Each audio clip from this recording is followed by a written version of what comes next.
When you start to really deal with it and really talk about it with people who are supportive and safe, that's one of the ways that you can really overcome it. You have to first acknowledge it, like, oh, I have some shame surrounding sex and surrounding pleasure and experiencing pleasure in my body. I do have some shame. That's like the first step, and that is one of the hardest, I think. What up, what up? I'm back at it again with another video. Before I get into today's topic, if you could go ahead and smash that like button for me, it would mean a lot. I am trying to get this video to 60 likes, at least 60 likes. That shouldn't be too hard. So yes, the topic of today's video is 6 signs you might have sexual shame and how to overcome it. Now, I read an article by the same name written by Morgan Mandriota. Really great piece. I'm gonna link it down below in the description box, so make sure to check it out. And I just thought it was a great opportunity to talk about my own journey with like shame and sexual shame and overcoming it. Now, as a lot of you know, I grew up Christian, and I was also a devout Christian for a large portion of my life, and I am bisexual. And I knew I was bi since I would say the age of about 10. I distinctly remember using the word bi when I was 10. Maybe I used it before then. I didn't necessarily know about labels maybe super early, but I kind of knew that like, oh yeah, there are some girls that I want to be close to, and there are some boys that I want to be close to. Not just like friends, but special friends. So I knew that since maybe what, 7, 8, 9, something like that. But yes, I first started using the label bi at 10. And I mean, that sounds so cool, but I feel like the reality was a lot less cool than that. There's so much shame when it comes to attraction, even at that early age, because when you're a kid, you're not having sex, but there's still like this shame that you feel about, first of all, your personhood and your body and how you're different from other people, and also attraction. You know, we live in a very anti-LGBT, homophobic, biphobic world. So yeah, from very early I was shunned about potentially being gay. I was shunned about being really feminine when I was younger. And just these ideas about like shame and stuff really stuck to me. And I always talk about how I feel like I walked in the middle of some war when I was growing up, because growing up in the 90s, it was all about the down low brother. It was all about the guy who's tricking you, and bisexual men kind of got tossed in there, and also gay men got tossed in there. I'm 11.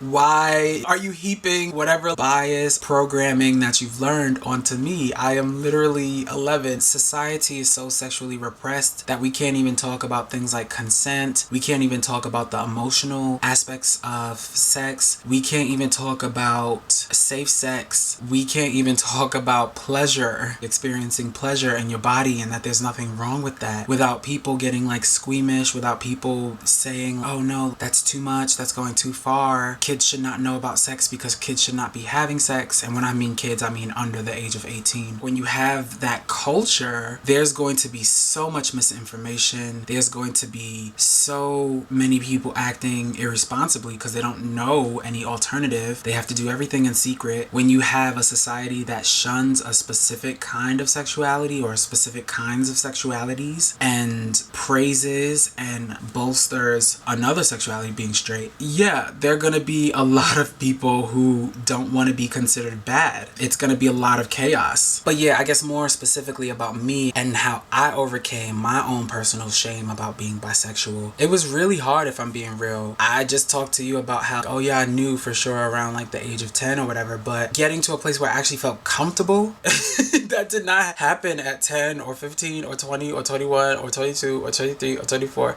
I feel like that really started to happen maybe late 20s, mid 20s, something like that, after I had done just tons and tons of reading on the matter, from studies and fiction work surrounding sexuality and bisexuality, after I had watched tons of YouTube videos, after I had met tons of bi men and women, bi people, various ages, and hear their experience, and realize I'm not lying about this, and I do exist. And not just that, my sexuality is not disgusting, because for so long I really felt like my sexuality was disgusting. I felt bad about being attracted to girls and bad about being attracted to boys at the same time. I had ingested these ideas from society that said my attraction to men is something that's disgusting and it's something that defiles me, and that specifically like those words come from like a very Christian lens. I felt like me being attracted to women after having been attracted to men was somehow just so disgusting because women were so pure and these angels. And I'm just laughing because I really used to think this stuff. These ideas about gender, specifically, oh, women are just these perfect angels, like flowers. And it's like, whoa, that's so sexist. I can laugh about it now, but that was literally my reality. I felt an immense amount of guilt around just being attracted to people of various genders. Not even having sex, but literally just being attracted. I just felt so guilty. Oh my God, this is just the worst thing. Overcoming that was not easy.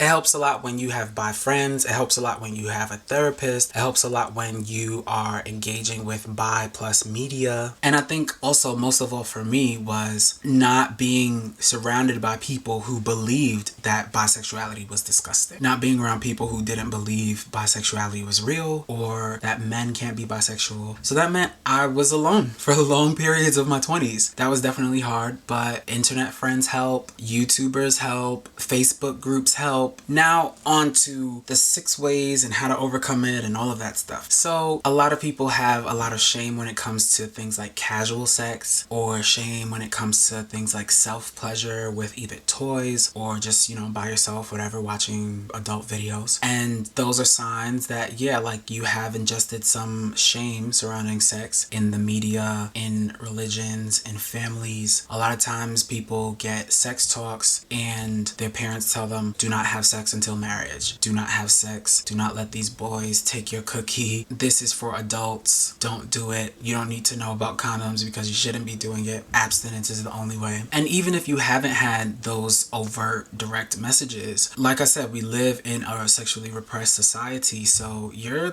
kind of naturally gonna just pick up on some of that if you go to school or just from TV shows or whatever. It's seen as like virtuous if you're not having sex if you are a woman. It's seen as more masculine if you are a boy and you're having sex. However, only if you're having sex and not feeling any emotions with it. So the second you start to feel something, the second you start to actually like a girl or a boy, that's when it's bad for you as a man. That's when you become a simp. So one of the ways that this article lists is insecurity with the self. And this one is kind of complicated in my opinion. In the piece, it says that sexual shame often manifests as a disconnection from the self. And like one of the key components of sexual shame is like a disconnection from the natural just flow and connection that you have with your body. Even as I'm saying that, for me it kind of feels a little, what? I can understand it to a certain degree, but also it makes me think of people who are disabled, and it also makes me think of people who have lived through trauma. Oftentimes there is a disconnection. Yeah, some of that is shame, but it also is trauma, and also some people who are disabled, that's just their lived reality. So I did want to say those two things, but returning to that reason that she gave, that point that she made, she talks about how a lot of women especially and people with vaginas are really uncomfortable with the appearance of their genitals. And a step further, a lot of men and people with penises are uncomfortable with their genitals, either the size, the way it looks, or whatever. That is shame. You feel ashamed of your body. You feel ashamed of your genitals. Just something that you can't control it. That's just how you are. That's just what you look like. So that is one of the telltale signs that you've got some shame that you might need to work through or you might want to address. Intense self-judgment, being critical of yourself or self-conscious during or after sex. So number 2 is a certain physical stature or even like a vocal quality. The article talks about how sexual shame can manifest through diminished voice, and like all of this really, especially during sex, is kind of like a sign that there's some shame there. When you can't make eye contact with a partner during sex, when you are really self-conscious about like how you sound and so you don't make any sound, a discomfort when it comes to expressing sexual desires that you have. You might want to explore something and you just don't say what you want or what you need, and that is a sign that you have some, sexual shame. And what immediately comes to mind when I talk about this is how men, we have our G-spots and our anus, and that's just our bodies, right? And so a lot of men don't want anybody to touch their butt, are not into it, do not want to explore, and a lot of men do want that but are not willing to ask. A lot of men are afraid of being perceived as gay, are afraid of being perceived as weak, are afraid of being perceived as feminine because femininity is bad and so is being gay. And so these are signs that you have some sexual shame that you need to work through because you have a desire and you want to explore it and you don't feel comfortable voicing that with a partner. We live in such a homophobic world that being perceived as gay is something that is just so upsetting and threatening. So that might be a sign that you have some stuff that you need to work through. So number 3 is sexual dysfunction or sexual dissatisfaction. Now, this is another complicated one. The article really talks about how this one is kind of complicated to recognize because lots of people have sexual dysfunction or dissatisfaction, not just because of sexual shame, but it does say that the presence of sexual shame interrupts the flow of just naturally feeling sexually expressive. So when I felt intensely insecure and intensely shameful about my sexuality, sex wasn't that good. It just didn't feel that good. It was something that I could do without. It's something that I kind of didn't even want to go there because I just would leave feeling so guilty, dissatisfied, not connected. And this article really talks about how sexual shame gets in the way of communicating with partners, making it thus more dissatisfactory and dysfunctional. Way number 4, trouble with intimacy and relationships. Now, this one is definitely very high on my list. Before I had gotten comfortable with being bi, relationships, it was lacking a real intimacy and it was hard for me to feel comfortable being vulnerable. It was hard for me to feel comfortable really opening up. And this piece talks about how shame is really seen through the act of avoidance or being shut down or inhibited.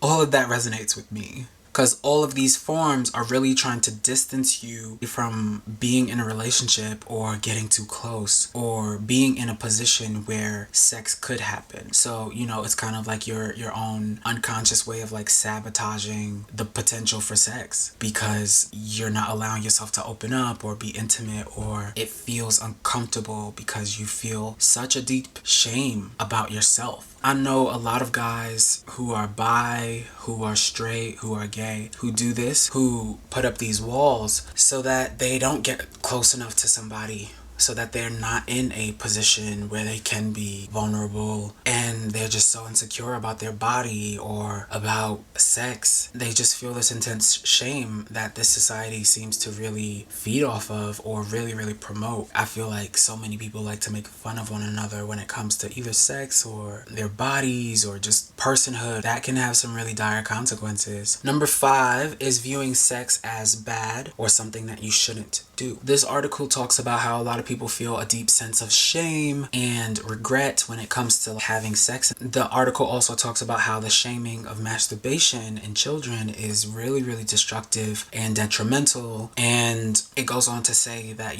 masturbation is one of our first and earliest ways of being sexually intimate with ourselves, learning to have a connection with our own bodies. And as I talk about in one of my earlier videos, being intimate with yourself, being knowledgeable about what your body responds to, what your body likes, is a gift that you can share with someone else. But if you don't know what you like, then it kind of can diminish connection or become a barrier in some other way down the line. And number 6 is you're uncomfortable talking about sex. Some people feel really nervous or deep embarrassment when it comes to talking about sex or when the conversation is even broached. The article talks about the typical response to shame is hiding it. And when you hide shame is when it grows and when it becomes really, really dangerous and can potentially take you into all of these different directions. When you start to really deal with it and really talk about it with people who are supportive and safe, that's one of the ways that you can really overcome it. You have to first acknowledge it. Oh, I have some shame surrounding sex and surrounding pleasure and experiencing pleasure in my body. I do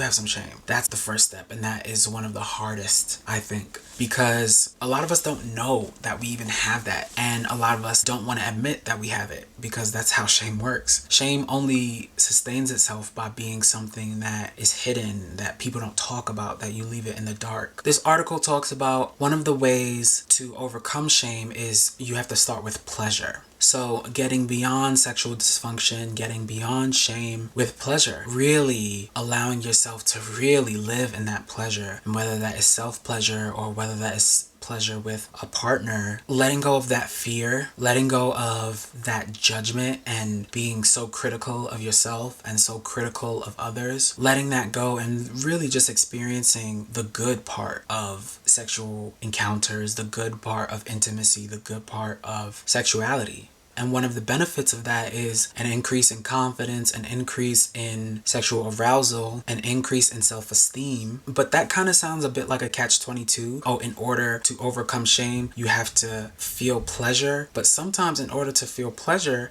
you have to overcome shame. So it kind of does feel like a bit of a catch-22, or maybe it's a thing that as you're doing it, you have to let yourself go or let yourself enjoy it. Just try to relax. I don't know. I don't know. But things like being better at communicating and learning about consent, learning about different kinks maybe, learning what polyamory is, learning about sexuality, really. Like really being knowledgeable about it is something that really helped me. Learning the different acronyms for LGBTQIA+, learning about what demisexuality is, learning about, what was another big one for me? Fluid was a really good one for me to learn, especially as a bisexual man. I feel like there was one more, but I can't think of it right now. Really educating myself. What is sex work? Are there sex workers who have written about this from their perspective? Even if reading is not your thing, you can watch YouTube videos and like hear about their perspective on things versus the way that they've been demonized in media and in religion. Being a sponge, really, just like trying to soak it all in and just observe and just read or listen without judgment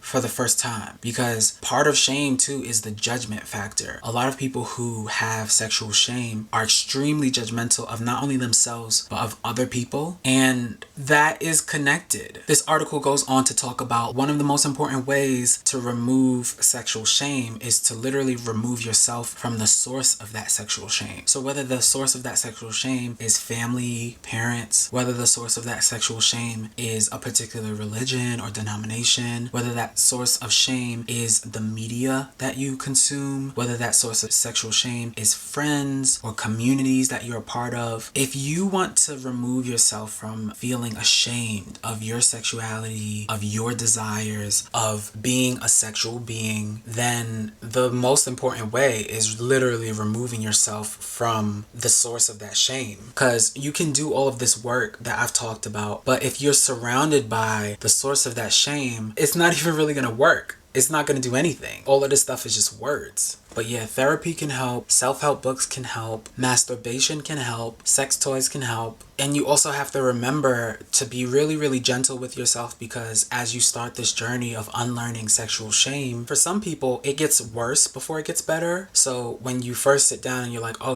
I have sexual shame. Okay, let's do something about this. And you start taking steps forward. It might feel even worse at first. Like, oh my God, this was horrible. And then as you keep going, it gets less and less and less and less and less. Whatever comes up, you kind of want to just allow it to come up. So if you feel ashamed and you feel disgusting, just kind of allow that to happen and just observe what happens. Observe the feelings that come up, because you don't want to shame the shame that comes up. You don't want to judge whatever feelings are coming up. That's counterproductive. So that's the video. If you made it this far, please leave me some hearts down in the comment section below. I wanted to say thank you so much for all 60, 70 of you who always watch my videos, no matter the topic, no matter when I post it. Y'all always hold me down, y'all always watch, and I really just wanted to say thank you so much. I really appreciate y'all. And if you get a lot out of these videos, it really helps me when you hit the thumbs up button and leave a comment, but it also really helps when you share my content with other people, but not just a link. Tell them why you like my content in particular. Tell them what about it resonates with you.